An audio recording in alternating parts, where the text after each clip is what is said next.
woman in World War One. This bloodshed and merciless war started in July 28, 1914 and ended on November 11, 1918. When most people think of the horrific events and the heroes, they usually think of the men and not the women. Not acknowledging or recognizing the help and good these women have really done for and with the men during this war. 10 women that really made their mark and showed their significance. Mary Borden.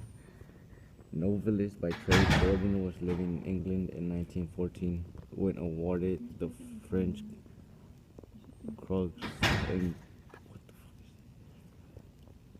for setting up a mobile hospital unit on the Western Front that nursed soldiers wounded in the Ypres and Somme. With her money. With her own money, she served as a nurse until the end of the war. Edith Wharton. Do you want me to read it? I'll read it. American-born novelist Edith Wharton lived in France when the war broke out. Thanks to her influential connections to the French government, she was one of the few foreigners allowed to travel the French front lines during the World War I. In 1916, she was named a Chevalier of the Legion of Honor, it's spelled wrong, in recognition of energetic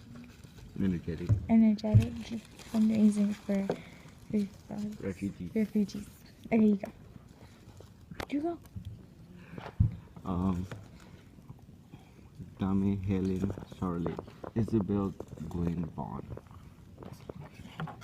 In 1917, this prominent English botanist and mycologist was appointed controller of the Women's Army Auxiliary Corps in France.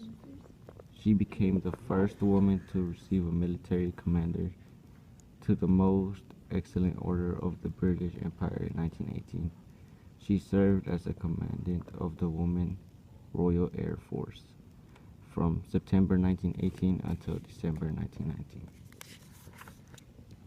Edith Cavell, the British nurse, saved the lives of soldiers from both sides.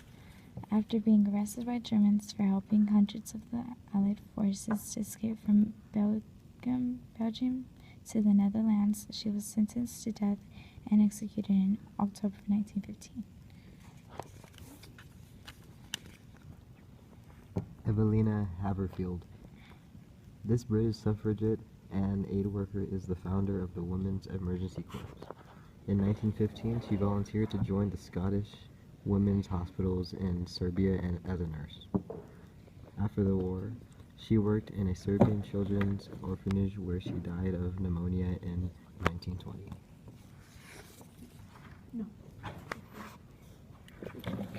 Flora Sandys. Flora Sandys began her career as a nurse before becoming the only British woman to officially serve as a soldier in World War I. In 1916, she was seriously wounded by a grenade in hand-to-hand combat, receiving the highest decoration of the Serbian military, the Order of the Karađorđe Star. She was promoted to the rank of sergeant major and after the war to captain. Dr. Elsie Inglis. Dr. Elsie Inglis was a Scottish doctor and suffragist who started the Scottish Women's Hospital Unit, one of the few female medical units of the front.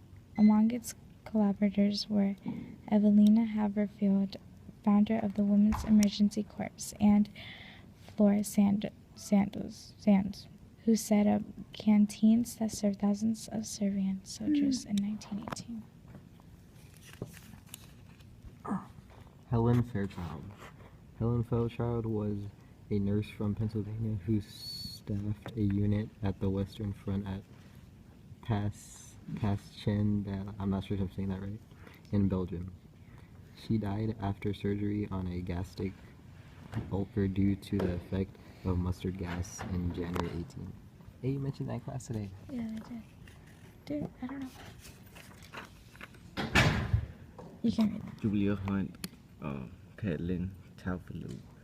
In 1917, this philanthropist and socialite was also the first American woman to be awarded the French Oh, Croix God, it's 5 minutes. to Guerre and Legion, the honor for having converted the Chateau the annual. Oh my God.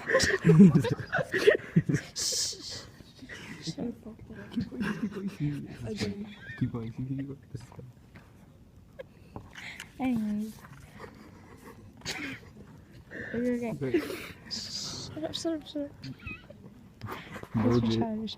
Mildred Aldrich, a journalist and a writer from Providence, Rhode Island. She moved in 1998 to France, where she worked as a foreign correspondent and a translator. Her house overlooked the Marne River Valley, She's pretty. where the first battle of the Marne No, took she's place before. in 1914.